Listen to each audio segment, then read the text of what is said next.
Greetings, citizens. Hey you beautiful creepy human being you. Welcome to my channel and welcome to today's true crime video. I'm so happy we could meet like this. I'm so happy that somehow in all of this that we're forced to deal with on the day today, you and I were able to find each other on this crazy little planet that we call home. My name is Brittany or Bratterstein, whichever you prefer, and today we're going to be discussing the stalking and murder of 30-year-old Jennifer Paulson. But before we get started, if you have not yet had the pleasure, please make sure to join the Brat Pack by subscribing and ringing that bell. I put out a new video every single week, sometimes 2 a week like this week, and I would love to hang out with you. Yes, you, specifically you, but I can only do that if you join the Brat Pack and become one of us. Alright, let's go ahead and get into this video. Now, this video is on a case that's very upsetting and very disturbing in a lot of ways. It's the story of a girl who met a guy in college, like many people do who go to college, and he became interested in her. He had a crush on her, and he expressed these feelings to her, but she wasn't interested. She didn't know him all that well, and that was kind of it. It wasn't a big thing. He shot a shot, it didn't land, that was it. Once they graduated, she moved on with her life. She went on and started moving towards the future, but he really didn't because he was obsessed with her. And he went on to stalk her for years before finally murdering her in front of the elementary school where she worked as a special ed teacher. So today I'm going to tell you the entire story. I read all the things so that you do not have to, and at the end of the video I want you to answer the question of the day. I'm going to give it to you now so you can have it kicking around in your brain as we go through the details of this case, but of course I want you to answer once you have something to go on. But the question of the day is this. What do you think caused Jennifer's stalker and murderer to become so obsessed with her? Because in a lot of these cases that I've looked into, especially over the last month, you see some sort of relationship between the victim and their stalker. But in this situation, there really wasn't that relationship to sort of make this person feel justified in caring as much as they did. You know what I mean? So let me know all your thoughts in the comments below after we go through the details of this case. So now, with all of that said, come gather round and let me tell you the story of the stalking and murder of 30-year-old Jennifer Paulson. Jennifer Ann Paulson, who went by Jenny to those who knew and loved her, was born in Tacoma, Washington on June 23, 1979, and she was born to an incredibly tight-knit family. She was super close with her parents, Kenneth and Nancy, and super close with her two younger brothers. This was Mark and Jason. She was the oldest, the big sister. And growing up, she was a very easygoing child who was always smiling. She loved life, loved people. She always had lots of friends and made many long-term friends because she was the type of person that could be friends with anyone and would be. She was the type of person who would befriend the outcast or go out of her way to try to make somebody who was having a bad day smile. And her father said that she was the type of daughter that every parent dreamed of having. Jenny graduated from Life Christian Academy in 1998, and this is actually the school that she had attended since kindergarten. I looked into it, and this is a school that caters to students from kindergarten all the way through to high school, like everything except for college, obviously. And she had been there her entire schooling career. Like the entire time she was in school, she went to this exact same school, and she was a very good student. She was super, super smart, and she got straight A's, like honor roll, straight A's, and was on the honor roll through every semester of her high school education, not career. So Jennifer was the type of person to try really hard in school. She was smart, she tried hard, obviously. I don't think you end up with straight A's. And on the honor roll, if you're not smart and trying hard. I was never there, I'll tell you that for sure. But she was the type of person who tried very, very hard at the last minute. She would procrastinate and wait until basically the day before something was due. And then she would stay up super late into all hours of the night, and she would get so into the project she was working on that she would pull all-nighters by herself. Of course, there would be like a computer glitch or two that her dad would have to get up and help her with because they were very close, and he would be like, sure, let me help you. I know it's like 3 o'clock in the morning and you waited till the last minute, but let me help you. And despite all of this, she would still, again, get straight A's. Now, in addition to being very good in school, she was also very active in the extracurriculars. Not just the regular curriculars, but the extracurriculars. She worked on the yearbook, the school newspaper, she was a peer tutor, and she was active in sports. She lettered in volleyball, basketball, and softball. And she also won a bunch of awards for her academic excellence, her moral values, and her community involvement. And she was just said to be the type of kid who tried every day to be the best she could be. She tried to do what was right, and she held God to her highest priority. like, okay, teaching was her calling, right? She believed she was put on this earth by God to teach. That was what she was here for. But her strong faith in God was the most notable thing about her. She had a strong relationship with God. She felt like she was put on this earth to do his work, and she wanted her life to count. Her stepmother Cindy said of her after her murder, and I quote, "She had a tender heart and would go out of her way with both time and energy, spending long hours at school to help students in this community. She poured out her life for this community. She poured out her life for her family. She poured out her life for the Lord." Her Aunt Celeste said of her after her death, and I quote, "This young lady was truly a gentle soul. You just couldn't have found a kinder person." She really just sounds like the type of kid that you would be incredibly proud of, and across the board, her parents, her family, everyone who knew her truly was. So after high school, Jennifer enrolled in a small private Christian university, and this was called the Seattle Pacific University, and it was about an hour away from her home, and she was going to be going there to study special education because, as I said, she was a remarkable person throughout her entire life, and one of the things that brought her the most satisfaction and joy was helping people, right? She loved to help people, and it takes a special type of person, I think, to go into a profession where you are there strictly to help other people. But this was who she was to her core. Her father said that she was kind and she was merciful, and he added of her, quote, "That's probably why she was a special ed teacher, because she just loved so much." So she was going off to school. She was super excited to start a new life, to go to the university, to move on with her future, and to meet new people. You won't be surprised to hear this, I'm sure, but in college, she did not just do well, she excelled. She received her bachelor's degree in special education from Seattle Pacific University and her master's in education from the University of Washington, all while still making time to volunteer with low-income inner-city children in Delaware through the Urban Promise Ministries, which was a program that offered summer camps and after-school programs with the hope of helping these kids to get into college. One of Jennifer's friends, this was a girl named Sarah, said of Jennifer during this time, and I quote, "She had a passion for kids that were low-income, minority, or at risk. She inspired me to go in that direction." After graduation, she started taking jobs, like substitute teaching jobs for Pierce County, while she worked on securing a full-time position, which it didn't take her long to do so, and she actually ended up landing a few different full-time positions. She started working for the school district in 2004 and had worked at Hunt Middle School and Stanley Elementary School before being hired at Birney Elementary School. In 2007, she became a full-time teacher at Birney Elementary School, where she worked with children that had special needs in 1st grade through 5th grade. And basically her job was to help them one-on-one with reading problems in the Language Resource Center in the school. She was a beloved teacher. She just had this thing about her, right? She loved teaching. She was passionate about teaching, and she believed that every child could succeed if they had the right guidance. So she would make sure to guide these children, and she would go above and beyond by working with other teachers to help them and the parents of these kids, so that everyone in their lives would be helping these children move towards the most successful future that they could have. So that was her, an amazing teacher, a loved daughter, a good human who was gunned down in front of the elementary school where she helped special ed kids learn how to read. Now, why did this happen to her? That's what we're going to be exploring today. There isn't really an answer to why, but I can tell you what we know about how this happened. Well, this actually goes back to her college days. So she was attending Seattle Pacific University in the spring of 2002. And during this time, she was working in the cafeteria on campus. And it was there that she met a transfer student, somebody that she didn't know before.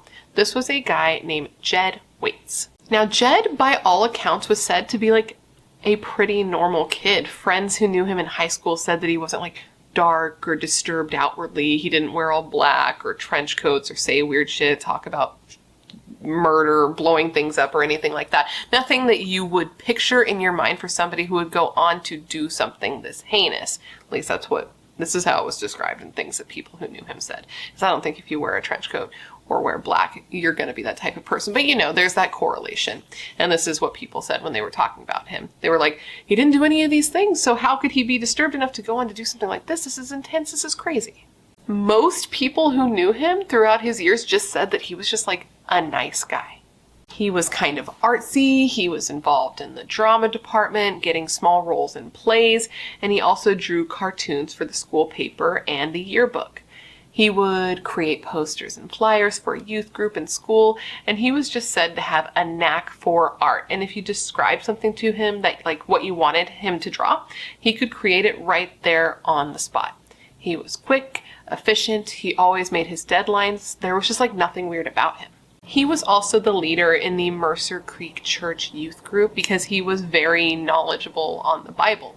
He would meet with students once a month to like plan events or just talk about how they were feeling, how they were doing in their lives. He was said to be very respected by his peers, so clearly something changed in him between high school and college, because he was a totally different person by then.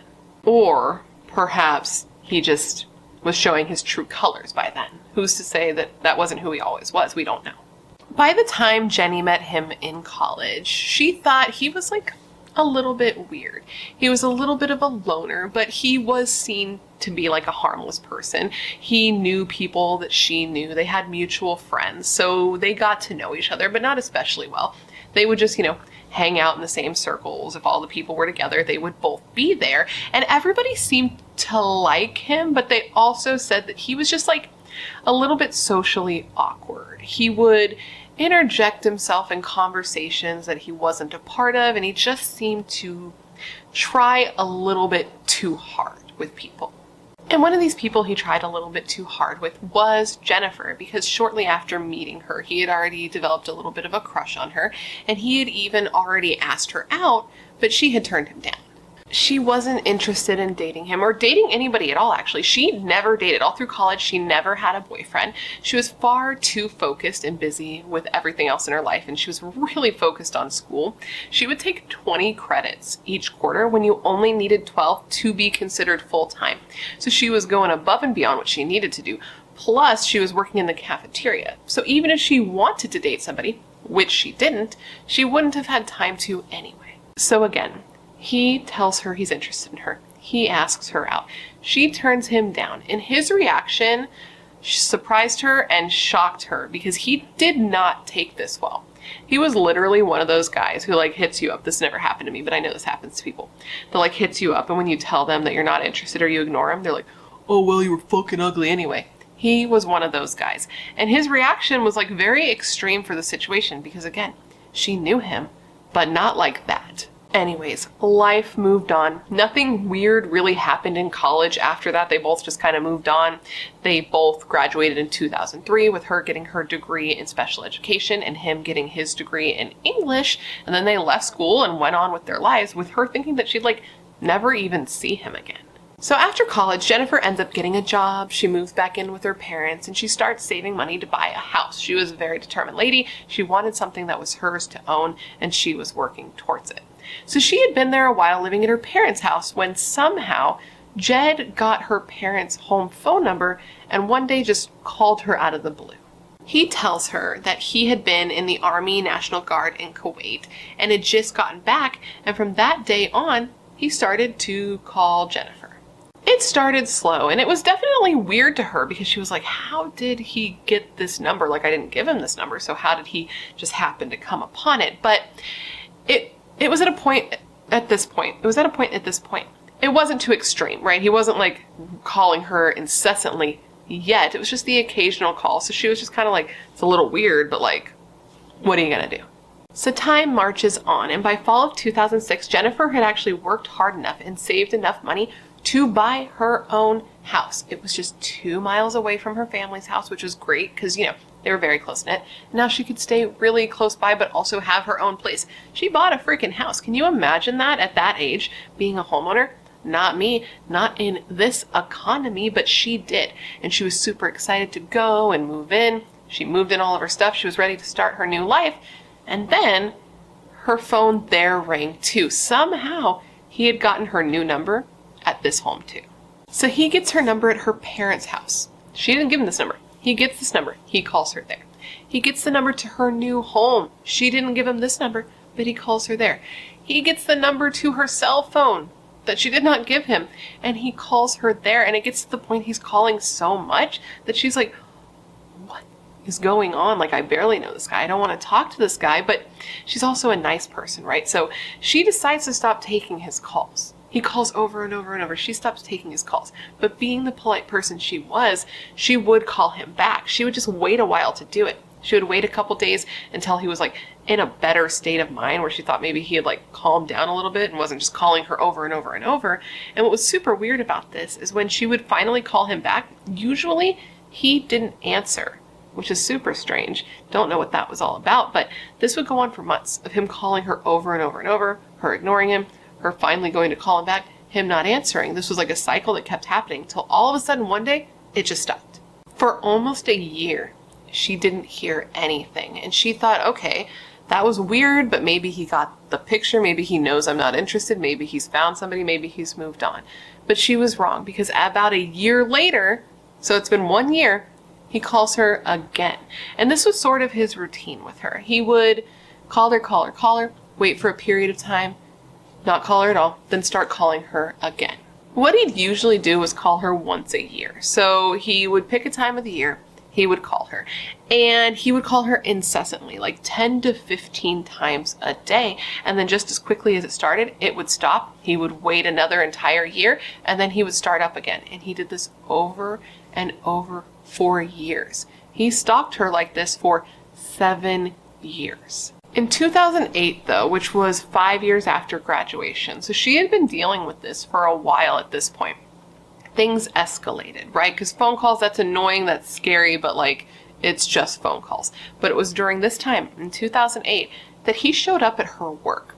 He showed up at the school where she worked. He walked right in. He walked past the office. He walked into the school like he owned the place. And when she saw him, she was like, what the hell? And she panicked. Well, she wouldn't say what the hell probably, but she panicked because she had never told him where she worked. Clearly, she told him to leave, and the staff was really like nervous and tense watching him leave. Like, you don't want some strange man walking into an elementary school, right? That's weird. And she actually ends up telling her parents about this. She hadn't really let him in on how serious the situation had been over the years because, like, you know, she was a big girl. She could handle it herself. They like knew he existed, but they didn't know how intense he was being. But this was fucking weird, right? So she tells her parents, and her father actually calls him, contacts him, and is like, I'm gonna need you to stay away from my kid, bud. But of course he didn't do that. Instead, he sent roses and a stuffed bear to her at the school. Then again, he showed up at the school where she worked, and she told him, like, you have to stop coming here. If you don't stop showing up, I'm going to call the cops. The principal and the staff at her school were informed of the situation. They knew what was going on, and they knew that if he was to show up, they had to call the cops. So when he did, they did. Her principal at the school even went as far as contacting Jed's commander in the National Guard to inform him of the harassment to see if maybe that helped. And it was from that interaction that we now know that Jed had a less than favorable experience in the National Guard, or rather that those around him had a less than favorable time interacting with him. During the 2 years he was in the National Guard, he was disciplined for spitting on other soldiers, for fighting with his superiors. Eventually he went AWOL while he was deployed in Kuwait, and he ended up being less than honorably discharged due in part to his disturbing mental health evaluation. So, that's the guy we're dealing with here. It was in September of 2008 that Jennifer finally got to the point where she felt so unsafe that she went and applied for a protection order. And she did this after she arrived at the school for work one day and found him parked outside just waiting for her. And we have access to this protection order, or parts of it have been published. And Jennifer herself said in her application for the protection order, and I quote, he would call me multiple times, 20 times in a night, throughout the night, 2 o'clock in the morning, 3 o'clock in the morning. He showed up at my school. I had roses on my car on Tuesday. There wasn't a note or anything, but it had to have been him. So the type of order she applied for was an anti-harassment order, which is a special kind of civil restraining order specifically for people who are being, harassed. right? It's in the name. And basically this order would make it so that Jed had to stay away from Jennifer, had to stay away from her home, had to stay away from her workplace, at least 1,000 feet away. Now the thought is that it's good to get this protection order, even though it is, right, just a piece of paper. We know. But it's said that it's good to have this anti-harassment order because then if the person does come to harass you, you call the cops, they're more likely to respond quickly to somebody who already has a anti-harassment order in place as opposed to somebody who does not. And that somebody who commits this sort of harassment, right, will more likely be criminally charged because somebody's already gone to the cops and started the process and let them know that this person is a threat. But there's another train of thought when it comes to this, and that's that somebody going out and getting this anti-harassment order could cause the person that the order is against to take drastic measures. Now, at first it seemed like that wasn't going to be the future for Jennifer and Jed because after he was served with the anti-harassment order, he actually did leave her alone. He didn't take drastic measures at that time. For more than a year, he dipped and he left her alone, and she finally got to a place of normalcy and finally felt like things were going back to normal. But of course, as we know with Jed's history, this didn't last. One day she was driving down the road, she was heading home from work when she looks into her rearview mirror, and what does she see? But Jed following her. Obviously, she panics, she calls 911, and she tells the dispatcher, quote, "I am reporting someone who, I have an anti-harassment order out on somebody who is following me right now.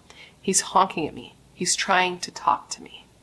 Now, the dispatcher on the other line is trying to understand the nature of the relationship, but when Jennifer's explaining it, they're clearly having trouble understanding. So they're like, "Who is this guy to you?" And Jennifer tries to explain it, and the dispatcher's like, "So, a friend?" And Jennifer responds, quote, "No, I wouldn't even call him a friend. I have an anti-harassment order out on him. He's kinda been stalking me." She then told the dispatcher, quote, "It's really concerning because something's going on. He's not acting like a normal average person acts."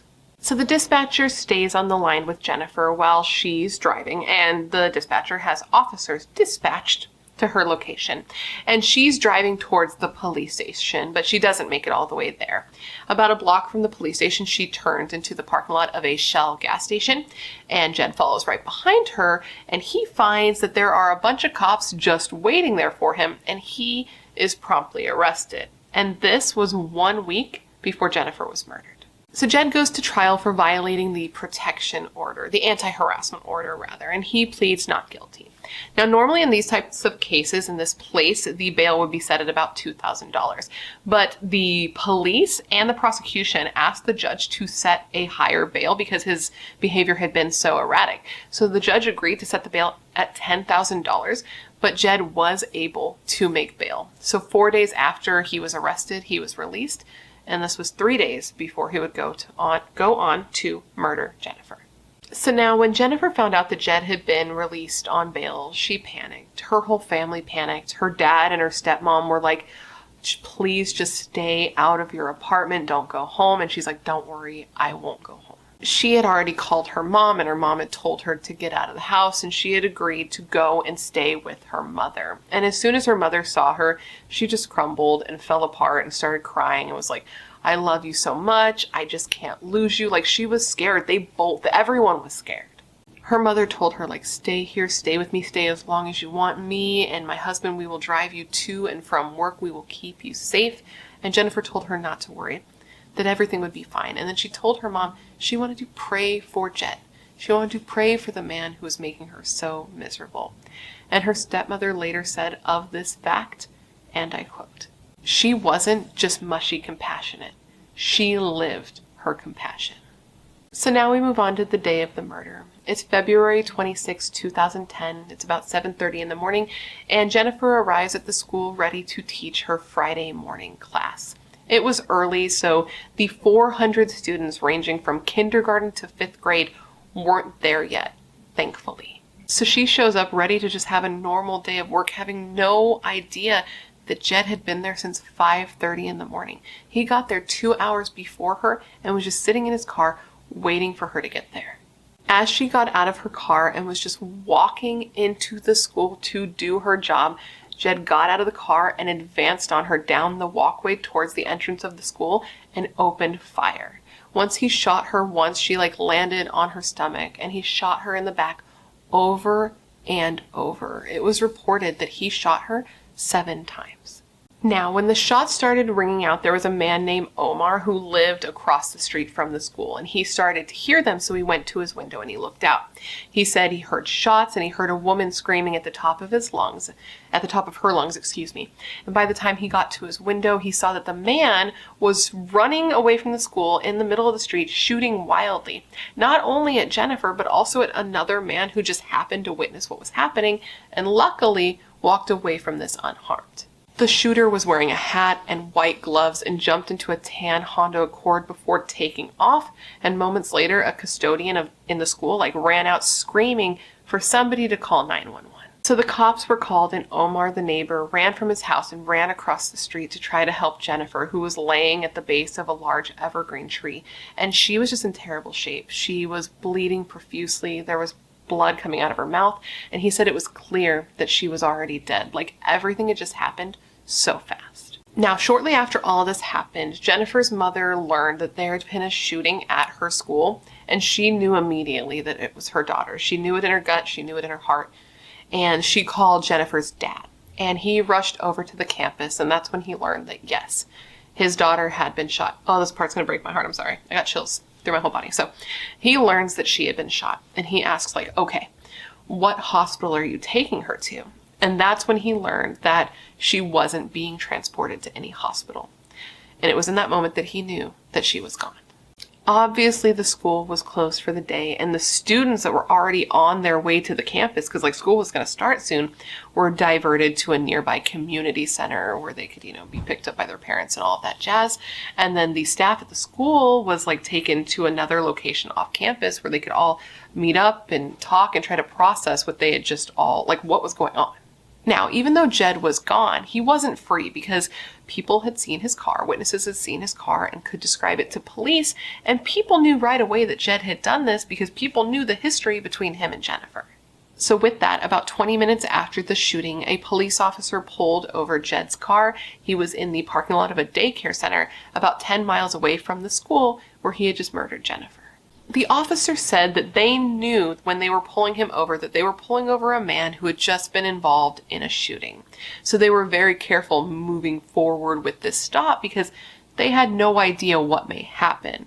And what ended up happening has to be every patrolman's worst nightmare, because Jed just opened fire with his handgun on police. So they returned fire, and in the process of this shootout, Jed ended up being killed. Fortunately, Jed was the only person hurt in this shootout because he was using his handgun, but he had a semi-automatic that he could have used, and this probably would have been way worse. Now, you may remember I said that this was in the freaking parking lot of a daycare, dude. First a school, and now a daycare. What the fuck, Jed? But anyways, the kids were all fine. They didn't see what happened. They did have to be evacuated, obviously, because it's a crime scene next door now, and it's probably not the best thing for kids to be seeing, but they were able to take him out of the back, so they didn't see anything that was going on. Now, initially it was reported that Jed was killed by a police officer during the shootout, and it is true that he was shot by a police officer, but in doing his autopsy, they were able to determine that the shot that the cop had shot him with didn't actually kill him. It was a non-fatal shot. His cause of death was actually a self-inflicted gunshot wound to his head. So he was in the shootout, and then he just turned the gun on himself. Now, once this whole situation came to light and Jed's family learned what he had done, they were devastated, dude. They were shocked. They couldn't believe he would do this. In their minds, Jed was a good person that just simply did not have this in him. But that's not to say that even though they felt that way because this was their family, that they weren't respectful to Jennifer's family, because they absolutely were. Jed's father, Dennis, reached out to Jennifer's family and made a public statement where he said, and I quote, "My wife and I just want to express our deepest sympathy to the family of the girl. We didn't know this was coming. We are as shocked as you are. To be quite honest, I wish he'd used the gun on us instead of your daughter. That's how terrible we feel." That breaks my heart. Now, Jennifer's mom seemed to understand that these were good people that had nothing to do with what their son had gone on to do, and that they were also experiencing a huge loss because they too had lost their child. And she said to them, quote, "You couldn't have stopped your son any more than we could have saved Jennifer." 4 days after Jennifer was murdered, more than 1,500 mourners gathered at Life Center Church in Tacoma to remember her. People loved her. The community loved her. She had a huge impact on so many people, and her murder, quote, knocked everyone flat. Like even the president of the university she attended. Not the president of the school where she currently worked, but the president of the school where she had gone to before she was killed, like years ago, came out and made a statement after she died saying, quote, "Her work teaching special education provides just a glimpse of the loving, quality person she was, and the positive influence she had in the greater community and among her family and friends. Our hearts and prayers go out to the family in their time of grief. We are proud to remember Jennifer as an SPU student and graduate." But anyways, back to her funeral. Everyone was there. Her friends, her family, teachers that she worked with, even some of her students. The speakers talked about her sense of fun, her thoughtfulness, her willing to reach out with a, quote, steadying hand to friends who had lost their way or their faith, end quote. Her parents were just crushed. They said that their hearts weren't bitter, but they were broken, and that they just didn't want this to happen to anyone else. And her stepmother, Cindy, said of her ability to make peace with Jennifer's murder, quote, "God does not promise us a wonderful life. We miss her terribly, but she is with the Lord." Now, as for Jed, there wasn't much for him. There weren't obituaries written about him. Like, even if you look up online now, all you can really find is his name and the day he was born and the day that he died. People weren't, like, flocking to his funeral or anything like that. They were just shocked that this could happen. Nobody saw this in him. Even, like, one of his friends, I think it was his old roommate in college, came out, and when he was asked if he knew Jed as the person who killed Jennifer, he's like, "No, like, I knew Jed, but this isn't the Jed that I knew. This isn't the person I knew. He could never do something like this." But he did. He murdered this beloved teacher, and now all this school has left of her is a garden that was planted on campus in her memory. 40 to 50 students, like kids, got together and planted flowers and like a tree for her. And I saw that some teachers were even like trying to raise money so that a mural, that's a weird word, mural, could be painted for her. But I didn't see if that actually ended up happening. The school was just shocked to have something like this happen at all, and especially for something like this to happen to her, because she was just such like a good person, you know, and she was very valued at her job. Shortly after Jennifer's murder, it was the day of the year where the school would celebrate a certain author, and this was something that they were going to do. And it was on Dr. Seuss's birthday, and the superintendent of the school was like, "Man, wouldn't Jennifer be so surprised to learn that instead of honoring Dr. Seuss on his birthday, we honored her on Dr. Seuss's birthday?" So that day, the flags were flown at half-mast for Jennifer, and he said that he believed, or they said that they believed that Jennifer would be stunned to see all this commotion for her and would just ask, like, why are you doing all of this for me? And the superintendent said that they would respond to Jennifer, quote, "Because you deserve it. You demonstrated love and commitment to teaching children, especially the children that needed you most." Now, Jennifer's family was one of those families who turned their grief and their pain and their need for closure in any way they could get it into action. So for years, her father worked towards changing the laws to better protect stalking victims. It was to be called the Jennifer Paulson Stalking Protection Order Act, and its purpose would be for the courts to begin providing people who are being stalked with the criminal history information of those who are stalking them. It doesn't look like it's been extended to do this, though, so he recommends that anyone being stalked look up this information and report any stalking incidences as soon as possible, because it can escalate, and oftentimes there is a pattern. And this particular cause is important to her father and to her family, because it turns out that Jennifer was not the first person, not the first woman that Jed stalked. She was just the first that he killed. There are court documents from another court that showed that another woman sought an anti-harassment order against Jed in November of 2008, and he was charged with fourth-degree assault a month later, but the specifics of that case have not been made available.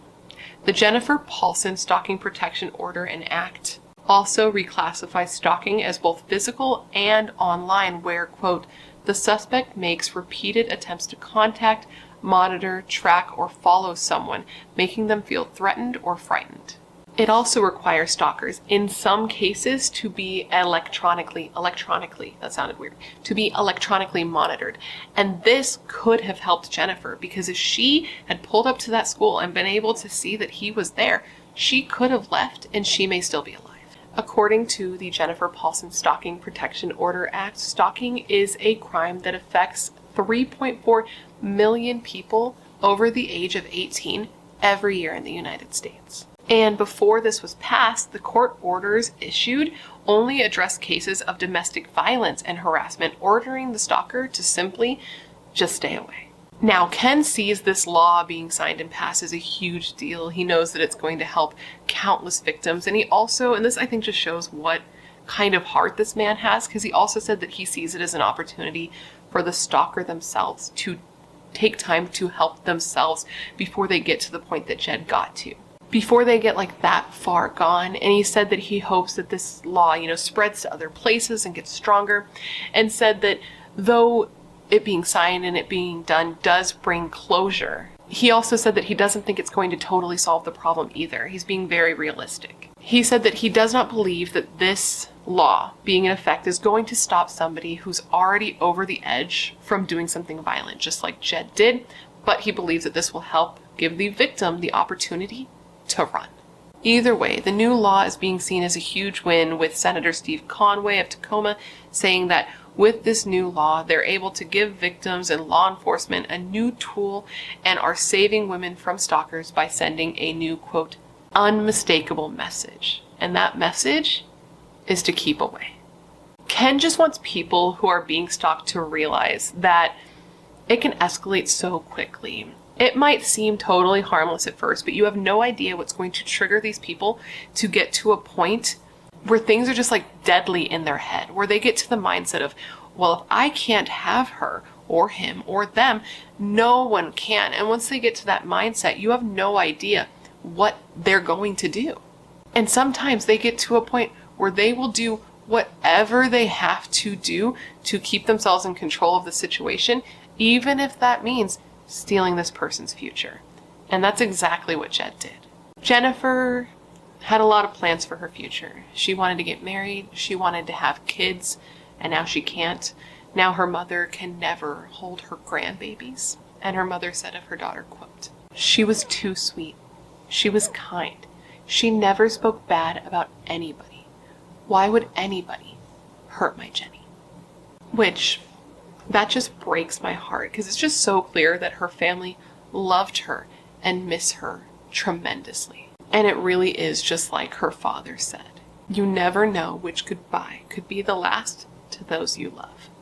And with that, my friends, is the story of the murder of 30-year-old Jennifer Paulson.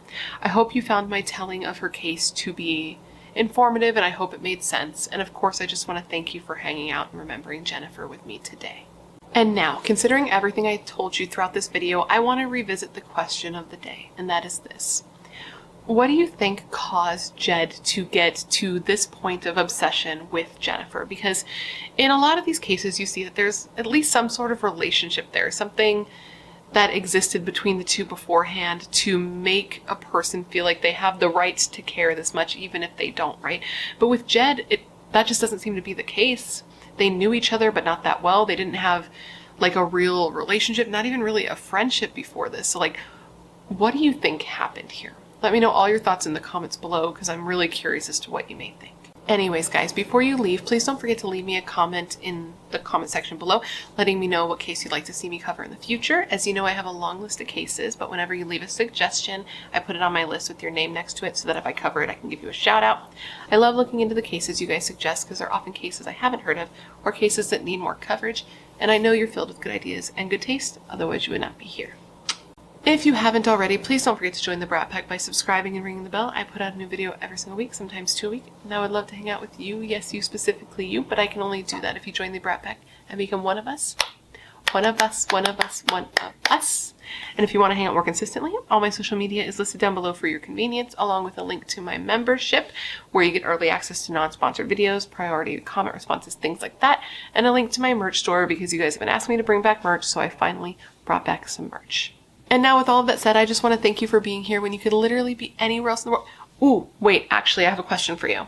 If you made it this far, you are a real one, so you will tell me the truth here. Does this video look different? And if so, is it better or is it worse? Because I'm trying to make things look a little better. I have very limited space, as you guys know.